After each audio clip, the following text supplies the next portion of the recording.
Assalamualaikum warahmatullahi wabarakatuh. Bapak, Ibu, saudara-saudara sebangsa setanah air,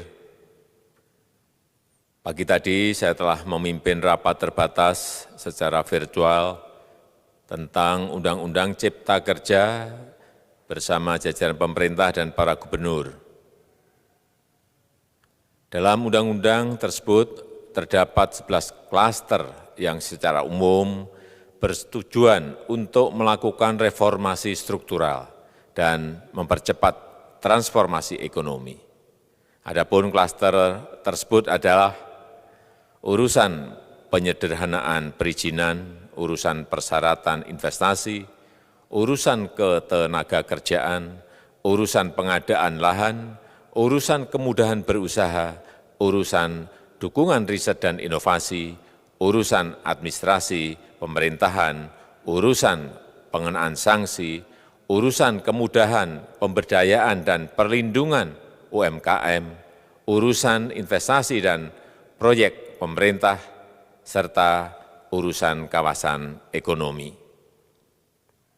Dalam rapat terbatas tersebut, saya tegaskan mengapa kita membutuhkan Undang-Undang Cipta Kerja.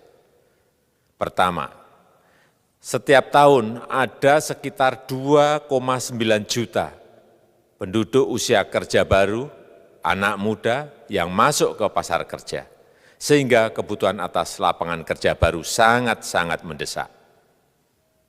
Apalagi di tengah pandemi, terdapat kurang lebih 6,9 juta pengangguran dan 3,5 juta pekerja terdampak pandemi COVID-19.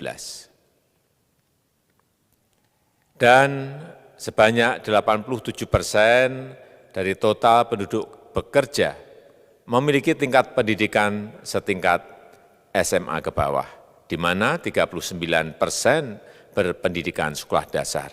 Sehingga perlu mendorong penciptaan lapangan kerja baru, khususnya di sektor padat karya.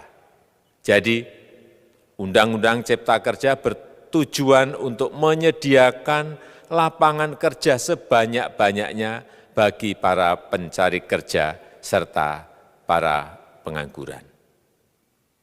Kedua, dengan Undang-Undang Cipta Kerja akan memudahkan masyarakat, khususnya usaha mikro kecil, untuk membuka usaha baru.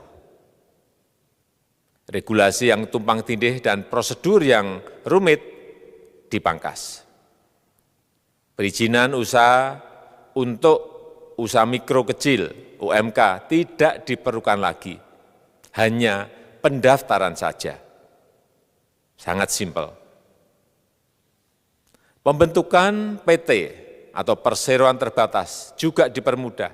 Tidak ada lagi pembatasan modal minimum. Pembentukan koperasi juga dipermudah. Jumlahnya hanya 9 orang saja. Koperasi sudah bisa dibentuk.